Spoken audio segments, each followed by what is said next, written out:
Okay, thank you. We're live. I say, members, good evening, everyone, and happy New Year to you. I hope everyone had a good Christmas and stayed safe and healthy. And it's nice to see us all on tonight. We'll just go straight into our agenda tonight. Our first item is apologies, and we have received an apology from our Vice Chair, Alderman Kennedy. And there's no other apologies yet. Is there any from the floor? Don't see any hands up, so we'll move on. Thank you. And item 2 is our declarations of interest. We'll take them in the normal manner as we go through, unless anyone has anything to declare now. Fine, thank you. And our first item then we're going into is item 3.1. Gillian's going to take us through this regarding the consultation and the notice to quit. Thank you, Gillian. Thank you, Chair. Good evening. Good evening to members. Members, I did mention at one of our last meetings that there are a number of consultations coming through from the Northern Ireland Assembly and their committees, and this, members, is one relating to the private rented sector. It's on a specific piece of legislation to deal with what we call notice to quit, which a landlord would give a tenant should they wish to take possession back of the tenanted property. Members, during the COVID pandemic, the Minister for Communities increased the length of time for which a landlord ought to give a tenant for notice to quit. And this is further embedding those requirements to proposal within the new private tenancies bill. Members, it sets out some various timetables, but what it essentially does is to give increased protection to tenants who have been in a house for less than 12 months, an increased period of notice of intention to quit for those between 1 year and 10 years.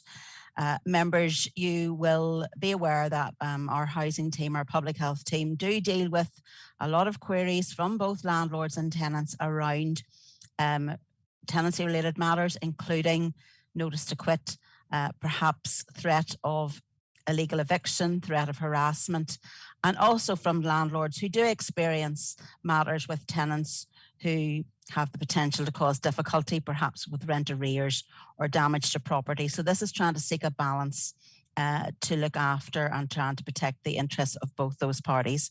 Members, the appendix is included, the response. I would ask for your review of that and would recommend the attached proposal, which actually says that the council is in support of the proposal, but would encourage the department to go further to extend it to 12 weeks to all tenancies greater than 5 years and to build in some protections where their exemptions may be required. So I ask members for your review of the proposed response. Thank you.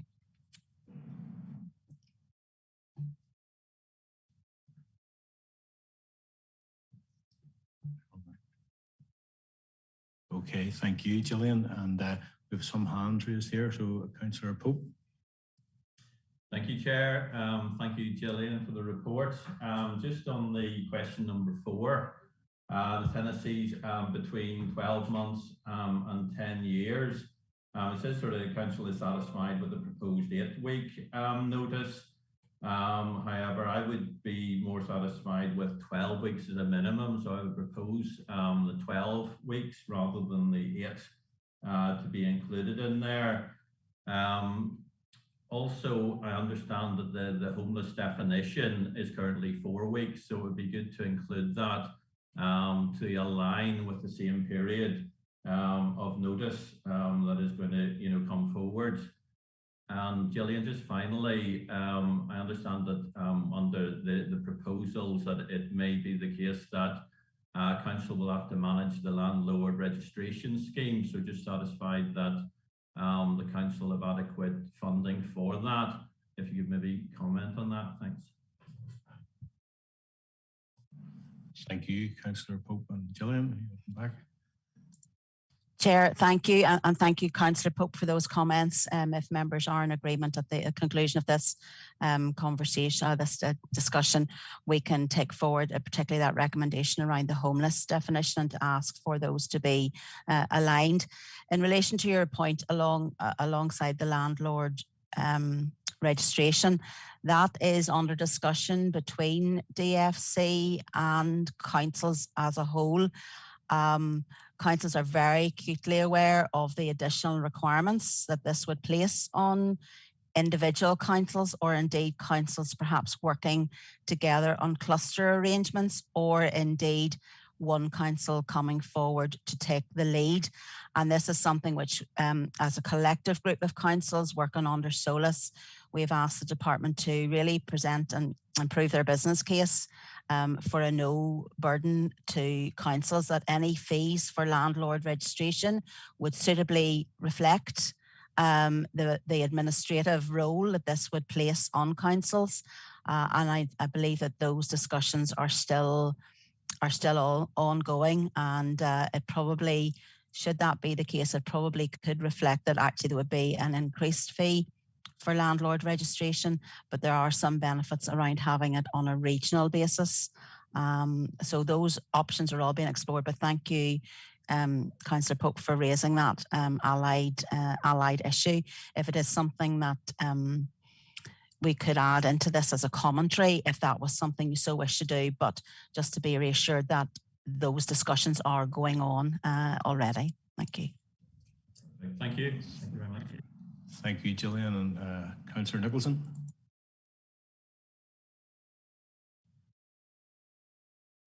Yeah, thank you, Chair, and thanks, Gillian, for your report. And I'm happy to propose, including the amended recommendations from Councillor Pope. I think, and given where we are at the minute, it's definitely a worthwhile addition. And Gillian, I have a question in relation to the landlord administrative role that we'll be taking. Is there any element of that where landlords can be held to account about the condition of their gardens, i.e. front and back? Is something that's a major issue in a lot of areas. Landlords, tenants obviously don't maintain or look after the fronts and the backs of properties, which are allowed to overgrow and just basically fill with debris and have the potential of nest small furry friends, etc. And it's something I get quite a bit, and there doesn't seem to be any sort of cat or stick there at the minute to deal with that. It just seems to be a very softly approach, and I would like to see something within that, the landlord registration and the administration of that landlords are held to account to keep their properties to a standard, because unfortunately a lot of properties have been bought for renting, and all people are interested in is the cash every month, and they don't even sort of have any sort of as I say, supervisory or keep an eye on the property. So that's something I would like to add into that. But I'm happy to propose that the recommendation with the additional amendments. But thanks again, Gillian. Okay, thank you for the proposal. Gillian, do you want to briefly come back on that?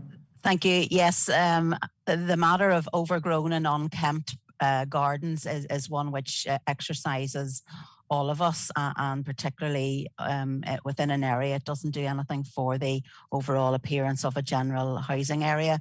It's one which we have pressed many government departments on, and we really felt that it ought to have been included in the Clean Neighbourhoods Act of 2012, and unfortunately the department failed to bring that into that. In terms of the landlord registration, it wouldn't be a criteria for registration, and I don't believe that the registration is going to be amended sufficiently to allow that. It probably is more an administrative role in terms of moving it from one council to other councils.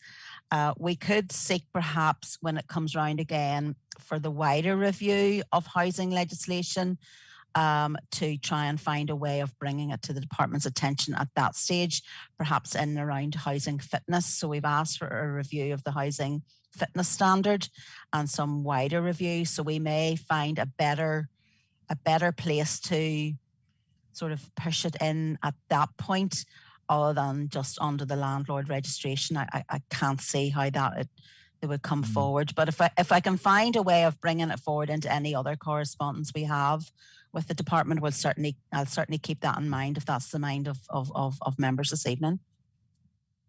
Thanks, Gillian. And sorry, can I make a proposal? You write to the Minister, get Gillian to write to the Minister about this issue, and really do bring it to attention. If I can get a seconder for that, that'd be great. I'm happy to second. Yeah. Okay, we have a seconder there. We'll probably try and finish getting a seconder for this first bit, but we have a proposer and seconder for the letter. If everyone else has agreed with that, we'll bring in Councillor Tennyson there. He's been waiting. Thank you.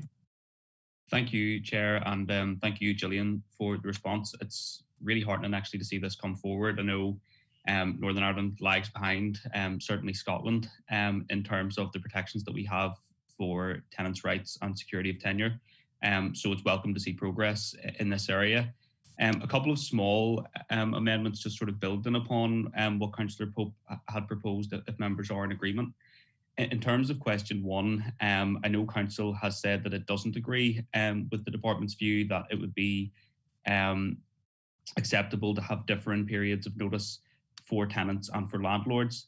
I would actually concur with the Department's rationale in that where it is the landlord serving notice on the tenant has greater barriers in terms of finding other suitable, affordable accommodation, particularly when people have been in, a long-term lease, for example. Maybe they've been renting for 9 years and the market's changed considerably from when they first entered their tenancy agreement. I just think it's much more suitable to have a slightly shorter period of notice that the tenant must serve on the landlord. So on question 1, if members were agreed, I would be inclined to agree with the Department's position on that issue. In terms of question 4, Councillor Pope has covered off the 12 weeks, and I would agree that we should remove the reference there to Council being satisfied with the 8-week notice to quit. But just in terms of the exemptions then that should apply in question 5, I note here that we have suggested that the landlord selling the property might be a relevant exemption. I would actually say that that's kind of self-defeating. For a notice to quit, I think it would be more appropriate that that was removed and that the notice period would apply even where a landlord intends to sell the property. I think that that's still a reasonable time period. So I can summarise those they're pretty small amendments, but I can summarise them again for members if they so wish, but would just like to see those included in our response. Thank you. Okay, Gillian, are you able to respond, or do you want them to summarise again, Gillian? Are you okay? I'm content with it's the last one really, just to give the exemption. So just if I can clarify for Councillor Tennyson, if the landlord sends the property not 8 weeks, or extend that to more. So it would basically be, I'm just pulling it up here. Do you think that there should be exemptions to this notice period? I would say no, and that the standard 12 weeks that we've proposed would apply. I think it's appropriate, obviously, to have exemptions where there's family breakdown or there's some other particular reason why someone needs to access property more quickly, but I just think sale of the property maybe defeats the purpose of the notice period. Yes, Chair. Yes, Chair. Thank you. I think I need just to make sure that number 5 reflects what we've just proposed there for number 4. And so I'll go back for those 2 8 weeks where it's the landlord. We should say that should remain at the 12 because we're proposing the 12.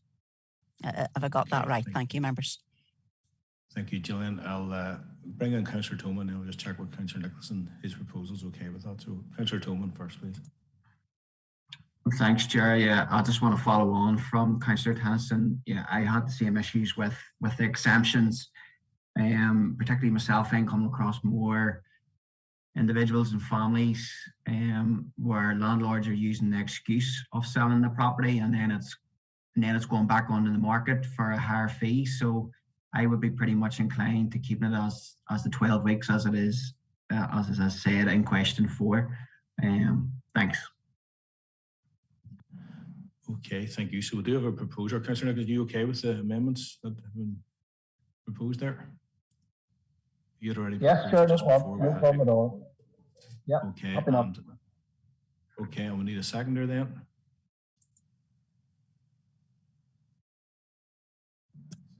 Happy to second, Chair. Thank you, Councillor Larkham. That was, yeah. Yeah. Thank you. Okay, so a proposer and seconder for that item. And just to clarify again then, so we had a proposer from Councillor Nicholson also then to write to the Minister, and a second from Councillor Hawking, I think is right, to write to the Minister. Has everyone agreed with that okay? All agreed? Thank you. Agenda item 4 then, we're going on to, Barry's going to present this one. Again, we're looking at the response to the DAERA consultation and biodiversity strategy 2032. Thank you, Barry. Thank you, Chair. Yes, members, before you tonight is what officers have suggested as a response to the DAERA consultation for the 2032 biodiversity strategy up to that time period. You will notice again, members, that this came in late on it started in November. We asked for an extension and they granted us an extension to mid-January. So therefore, if members agree this evening, we will send it off in due course. But if there is any amendments that need to be made in relation to full council, then we can send that on afterwards. Happy to take any questions, members, rather than going through the whole thing. Okay, thank you, Barry. Councillor Nicholson, please. Yes, thank you, Chair, and thanks, Barry, for your report. And Barry, this is very welcome and very timely, because I was on a call today, a Zoom call, with a group from County Cork who are involved in the Bride Valley, and it's a massive project about restoring habitats and helping farmers to manage and improve their farmland and improve habitats, biodiversity and water quality. And they do have a Facebook page, and I would encourage members to have a look at it. And also today, you might have seen on the BBC website, there's a landscape recovery project has been launched by the English government, which is about nature reserves and floodplains and carbon sequestration. So I think it's important that we do reply to this and basically identify that, you know, I think we're the only council in the area. We've got an agri strategy in the process of coming together with Lisa Malley, etc. in the economic development department. So it'd be good to speak to them, Barry, to see, because this is something with the climate change bill that's sitting on the two climate change bills, should I say, that are sitting on the shelves in Stormont. This is very, very important, and it's so important to reply to this, and also for us as an environmental committee to maybe look at what Bride's doing, and how sort of, in my eyes, it's quite a straightforward, simple thing that could be something that our farming community through the UFU, etc., should be brought on board. But one thing's for sure, whatever we do, the farmers need to be centre of the solution, and which hasn't been the case with the current climate change bill. And I think the farmers have a real, they can be part of the solution and not the problem, which are being portrayed at the minute. But definitely, I'm delighted to see this, and it's important that we all, throughout the council, not just our committee, maybe the environment, the economic, feed into this, because it's something that is very much in people's minds, and I think generally everybody's acceptance that there is a climate change issue, and this is something that can go a long way. So I think it's very, very important that this is, and I am happy to propose the recommendation here tonight in relation to the reply to the DAERA question. So thanks, Chair. Okay, thank you. And Councillor McNeill. Thank you, Chair, and thanks for this report. And more or less to concur what the previous speaker has said. I was happy to chair that meeting this morning, and it's a win-win situation for us all. And as I said, I'd be happy to second all those comments that Councillor Nixon was just after saying. So, thank you. Okay, thank you, Councillor McNeil, and everyone agreed with no other hands up. All agreed. Thank you. And 4.2 and 4.3 are information items. I'm sure everyone has had a good look through them, and some have already been speaking to officers about them. Unless anyone has any further questions, with a couple of hands up here. Councillor McNeil, is your hand still up, or is that one of these items? Okay, so 2 hands here, and no problem. And Councillor Tennyson and then Councillor Flaherty on these 2 items. Thank you. Thank you, Chair. Yeah, look, I just wanted to say a very quick thank you to the team for bringing these back so quickly. They were turned around much quicker actually than I anticipated. In terms of the allotment issue, again, just a huge thank you. It's great to see that consultation online is going to go forward to ascertain what the demand is in the community. I know allotment projects have been really successful in other parts of Northern Ireland, and certainly we have some fantastic private providers here. So it would be fantastic out of this process if we could enhance our own provision or even have better partnerships with those private providers in the borough. I think that would be really positive for those in the community that want to grow their own food. On the single-use plastics item, again, just to say thank you for bringing it back so quickly. It's fantastic to see the breadth of work that's going on this. And it also, I think, hits home the mammoth task that we have on our hands in terms of changing people's behaviour, looking at our supply chains, looking at ourselves as an organisation. Just a quick question on that one, Barry. It's probably one that could be picked up through the working group and through the climate change strategy that we're currently formulating. But do we anticipate that we'll be able to maybe put a target deadline on our single-use plastics and when we might be able to move away from those and end our use of those? Thank you. Thank you, Councillor Tennyson. And certainly it is a mammoth job in the single-use plastic. We'll ask Barry just to come back on that question there. Thanks, Barry. Yes, thank you, Chair. In relation to the target for single-use plastic, yes, we're aiming towards that. There's going to be a number of changes over the next few years, just widespread. It's not just internally about single-use plastics. So you have extended producer responsibility, and that will deal with a number of not just single-use plastic, but single-use items. So that will be in the public domain over the next couple of years.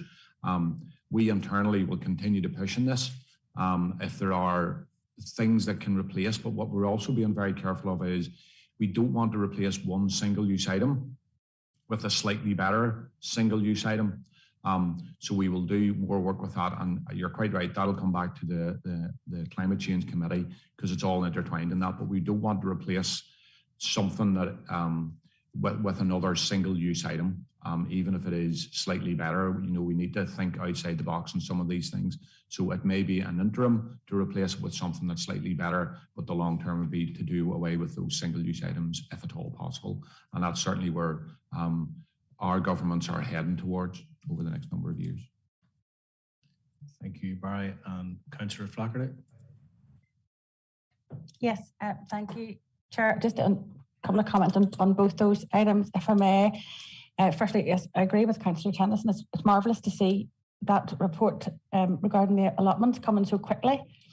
It does note there to see what interest there is. I can tell you, and I'm sure Councillor Tennyson will agree, I would suspect there'll be a huge interest in this. We have, there, I'll give you an example, Barry, there in the centre of Portdown, there's a community garden, there's a vegetable garden right in the middle of Portdown town centre. That group attached to that, there's 200 members, and some of them are growing there, growing at home, learning how to use what they grow, learning how to make different products from what they grow, recycling, compost, you name it. Over 200 members there in the centre of Portdown. So I think that's a good gauge of potential interest, and we're very proud of the guys there to stay, and they've worked very hard all over lockdown too, doing online as well with their gardeners. This other thing I wanted to just raise with regards to 4.3, you and I had talked about this a number of times, Barry, and it's really, if I scroll down there, it's about the campaign that you aim to run. The, what way do you put it, high profile awareness campaign. I think that's a great idea. I do believe, Barry, we did talk about this something similar did happen previously, I believe, in Craigavon, Old Craigavon Borough Council. So I'm sure you're bound to have some information on that can be used. I know it was a number of years ago. I'm too young perhaps to remember it, but I think it was sort of the same thing over a weekend. And I think something like that's going to hit people really visually hard. I think it is the way to go, because there are parts of the roadways around this borough are just appalling at this minute in time. And I really am at a loss as to what else can be done. So well done on that. There's quite a comprehensive list of a plan there. We look forward to seeing it all come to fruition for you and your officers. A huge thanks to them. Thank you. Bye. Thank you, Councillor Flaherty, and certainly agree some of our roads are in an awful state. But Barry, do you want to respond there? Yes, thank you, Chair. A couple of things from both councillors there. The allotment, yes, we're pleased that we have done that, and we'll go ahead with the survey when it's appropriate. It's not necessarily appropriate at the minute. But one of the key points, which both of you mentioned, was about we have to make sure that if this is an avenue that we're going down, the positioning of any involvement that council have with allotment is key, because what we don't want is people who are wanting to have an allotment and grow vegetables in relation to helping their environmental footprint, for example. We don't want them to have to travel large distances, but therefore we'll have to get that gauge, and that's why the survey will be really key, not only to identify need as a collective, as in ABC area, but are there particular pockets? So that will be very helpful. In relation to the cleanup, my staff tell me that when it was in Craigavon many years ago, it was called a dirty weekend.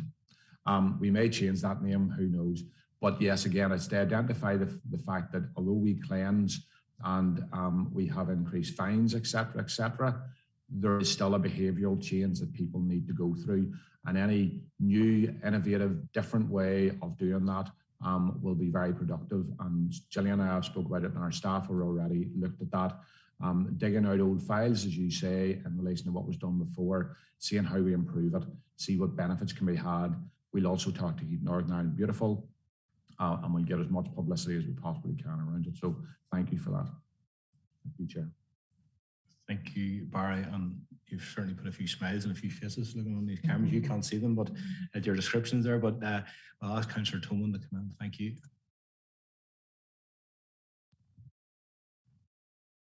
Thank you, Chair. Boy, yes, it's just on 4.3, the single-use plastics. On the refill points, I think it was a number of years ago, my colleague Thomas O'Hanlon brought a notice of motion about investigating the possibility of installing these units, in public parks, forest parks, and open spaces. Currently we only have 4 outdoor locations. I would like to see this to increase in line with that notice of motion. So I know that there's a review of the facilities of more feasible locations, and I would like to see that come back to committee to have an input into that. Thanks. Thank you, Councillor Toman. And yes, that I'm getting the nods here that will be done and come back. And there certainly was quite a bit of discussion at that time around these refill stations. So thank you. If there's no other hands up, we'll move into, could I ask someone to, we need to go into confidential business. If there's someone to propose and second, we go into committee. So proposed, Chair. Happy to second. Thank you, Councillor Larkham. Second. Members and online viewers, in accordance with the Schedule 6 of the Local Government Act, exempt information will now be moving into a confidential session of the Council. This means that we will be turning off the public feed of the meeting. This will be returned when the meeting is reinstated. Can I ask ICT officers to please turn off the feed and confirm with me when the confidential section of this meeting can proceed?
proceed. Okay, thank you. And we're live again. And so agenda item 6 is a letter of correspondence, which a request has come in. And I'm sure you've all read the item of correspondence. Can I ask, just check who's in here, Councillor Baxter, please. Thanks, Chair. Yeah, the group actually approached me in around before Christmas to see the best way to go about this. They're quite concerned, obviously, about the divergence issue, and they knew that the Lagos were coming to present. So I told them just take the chief executive and request it. Now, when I spoke to the chief executive about it a few weeks ago, we sort of both came to the same conclusion that maybe it'd be better if they presented to committee as opposed to full council. I do recall a meeting some time ago where there was two sort of opposing sides at full council, and because of the nature of presentations, it turned into quite a difficult meeting actually, because there was no right to reply and with the 10 minutes and 20 minutes for questions and things. So it maybe got a wee bit messy. So I think the group are happy, and I'm certainly happy to propose that maybe the group comes to committee to present, even at next month's committee meeting of environmental services. Thank you.